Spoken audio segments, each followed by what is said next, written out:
TA. In this week's video, we're going to be talking about prisoners' rights. But first, let's go ahead and get into the juicy news.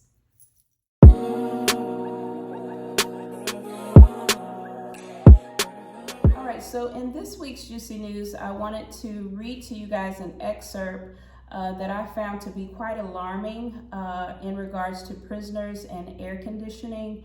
And this excerpt comes from the Houston Chronicle.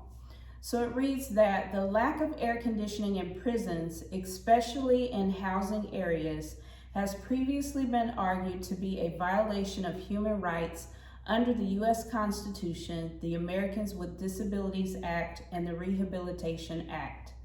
In 2019, a federal judge accused the Texas prison system of violating the terms of a settlement in a contentious class action lawsuit. The judge ordered prison officials to transfer inmates out of a sweltering Beaumont lockup after a failed cooling system saw indoor temperatures exceed 90 degrees. Incarcerated people have described the environment of extreme heat and the COVID-19 pandemic as a living hell. This is what the reporters write. Elsewhere, the authors note these conditions are arguably in violation of the U.S. Constitution's 8th Amendment, which protects against cruel and unusual punishment, and the 14th Amendment, which guarantees equal protection under law. So in today's Lifestyle and Beauty Highlights, we are going to be focusing on prisoners' rights. So I did want to bring that to you guys' attention as it pertains to air conditioning in prisons. So now let's go ahead and get into those Lifestyle and Beauty Highlights.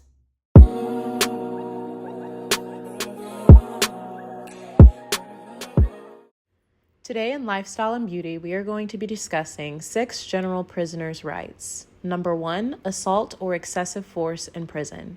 These are your rights.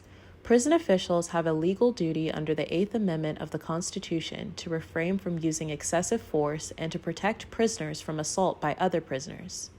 Officers may not use force maliciously or sadistically with intent to cause harm, but they may use force in good faith efforts to keep order. Prison officials may be violating the 8th Amendment if they knew about a risk of assault by other prisoners but failed to respond, or if prison conditions or practices create an unreasonable risk of assault.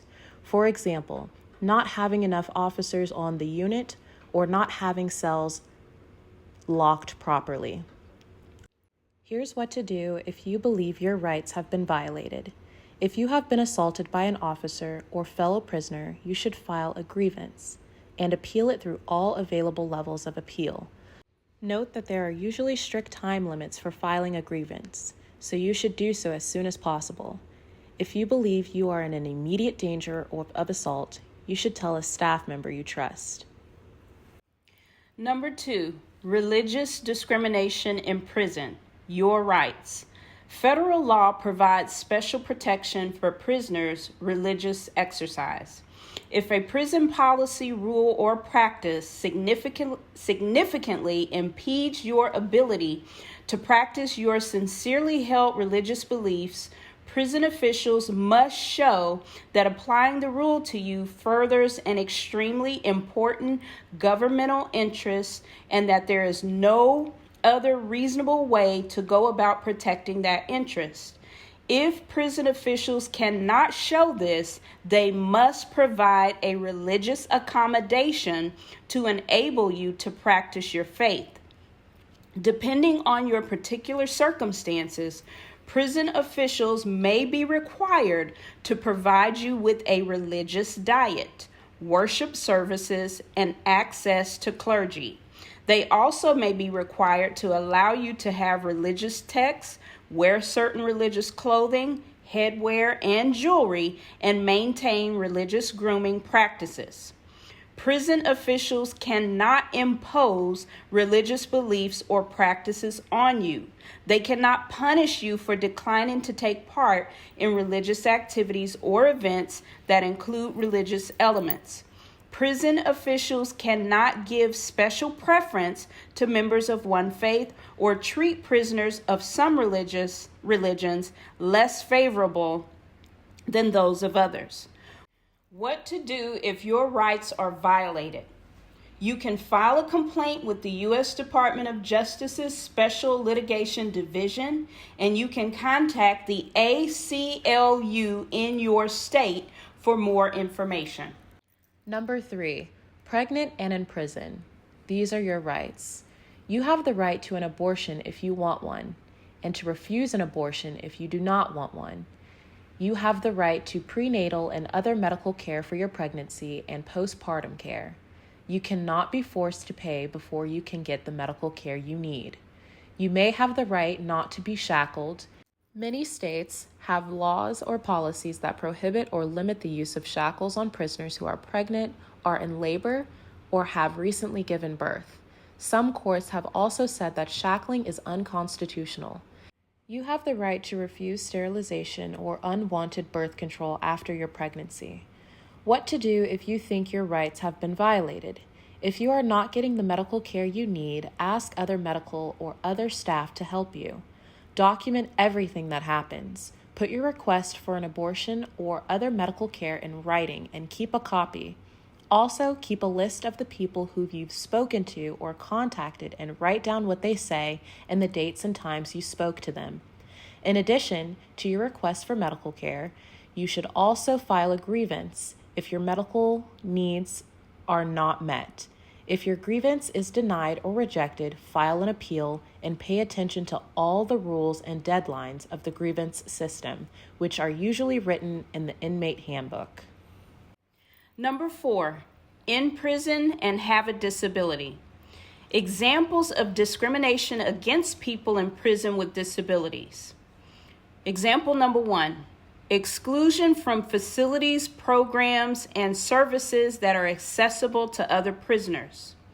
Example 2, not providing sign language interpreters for a deaf prisoner at disciplinary hearings, classification decisions, medical appointments, and educational and vocational programs.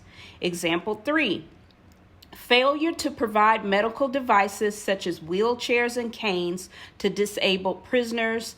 And example number 4, placement in segregation or solitary confinement due to perceived vulnerability or the unavailability of accessible cells in general population. So what are your rights?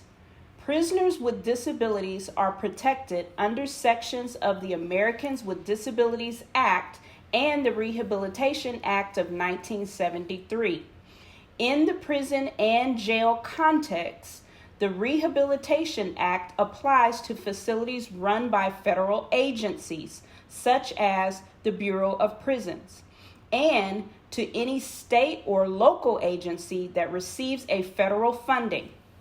The ADA regulates facilities run by state and local agencies regardless of whether they receive federal funding. Okay? You are also entitled to an equal opportunity to participate in programs and services for which you are qualified. You are entitled to be housed at your correct security level and in a cell with the accessible elements necessary for safe, appropriate housing. You are entitled to reasonable modifications to policies and procedures. You are entitled to equally effective communication, including any necessary auxiliary aids and services such as sign language interpreters, captioning, video phones, readers, braille, and audio recordings.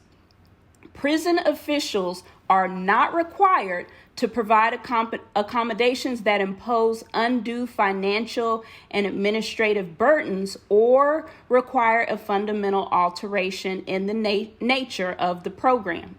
Prisoner officials are also allowed to discriminate if the disabled prisoner's participation would pose significant safety risk or a direct threat to the health or safety of others that cannot be mitigated through reasonable modifications. So, what to do if you believe your rights have been violated?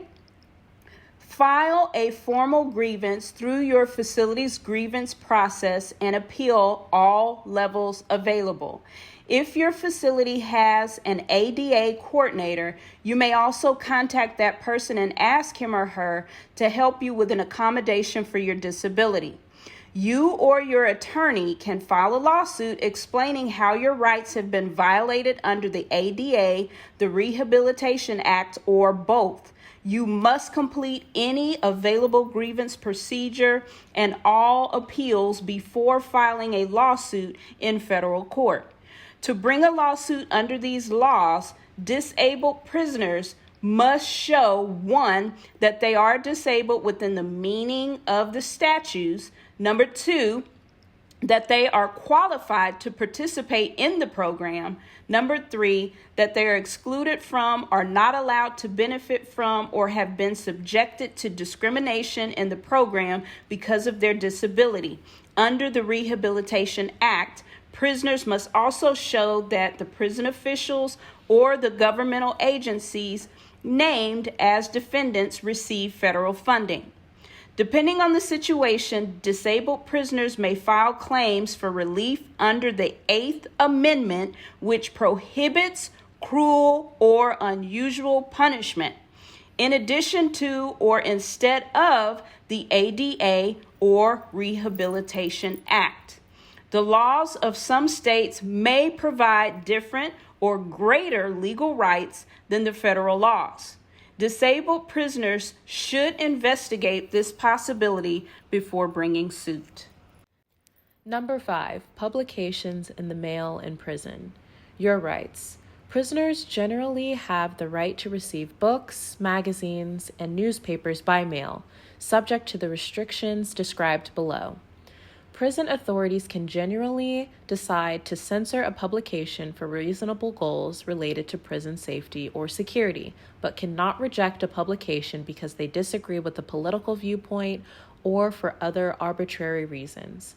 Prisons cannot discriminate against religious publications by arbitrarily subjecting them to rules that do not apply to non-religious publications. Prisons and jails may ban material that describes how to build weapons, instruct how to escape, or instructs how to break the law. They can ban magazines that contain nudity and pornography. Often prisoners have the right only to receive softcover books and bound periodicals sent directly from a publisher, bookstore, or other commercial source. But sometimes courts have allowed prisoners to receive clippings and copies of articles from friends, family, and other non-commercial sources. Prison officials cannot prevent your friends and relatives from buying you books and magazine subscriptions. Both you and the sender have the right to be notified if your incoming publication is being censored or rejected. Prison officials must give enough of a reason for their censorship decision to allow you to challenge that decision. What to do if you think your rights have been violated. When you learn that a publication has been rejected, you should always try to check your institution's publication policy. If you believe the policy has been violated, you should file a grievance and appeal it through all available levels of appeal. Note that there are usually strict time limits for filing a grievance, so you should do this as soon as possible. Number 6, sending and receiving mail in prison. Your rights. The First Amendment of the Constitution entitles prisoners to send and receive mail, but the prison or jail may inspect and sometimes censor it to protect security using appropriate procedures.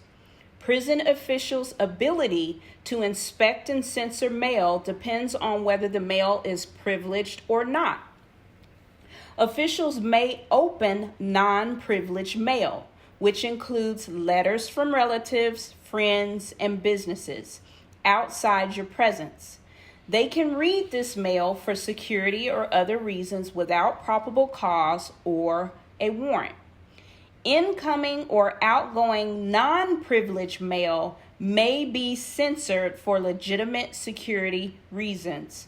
However, mail may not be censored simply because it is critical of prison officials or because prison officials disagree with its content.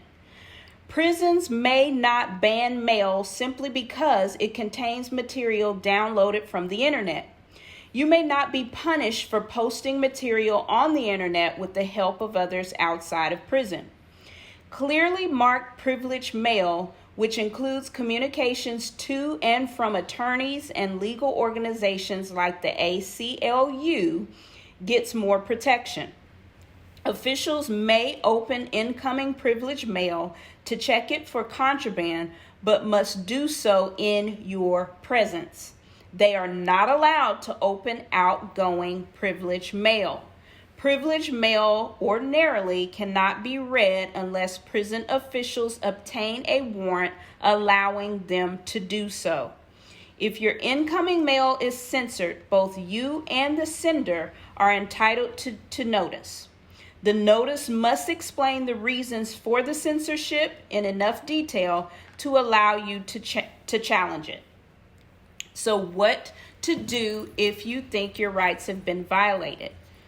If you believe your rights with respect to mail have been violated, you should file a grievance and appeal it through all available levels of appeal.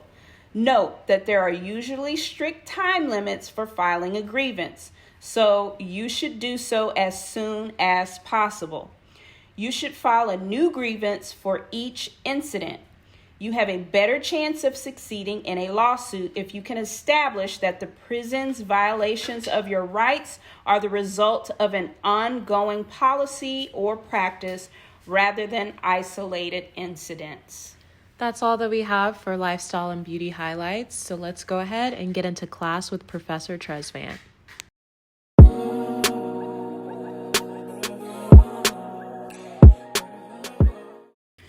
Today's food for thought. Remember those in prison as if you were their fellow prisoners, and those who are mistreated as if you yourselves were suffering. Hebrews 13:3.